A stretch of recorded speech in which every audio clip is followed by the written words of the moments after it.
እኛ የጋንጋስ ነዋሪዎች አገራማን ብለን እንደተለመደው ታጥበን ወደ ጫካ ስንገባ ያልጠበቅነው እንግዳ ነገር ገጠመን። አንድ ጸጉረ ልውጥ ሰው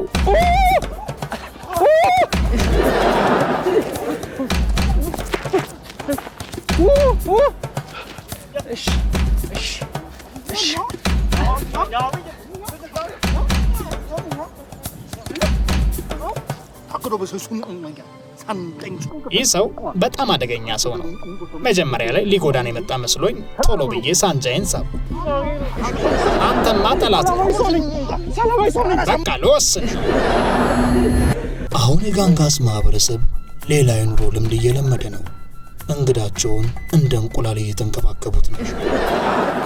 ባይ እንደ ልትሰብሪው ነው እንዴ? እንግዲህ ተከታዮቼ ከጋንጋስ ማህበረሰብ ጋር አብረን እያሳለፍን ነው።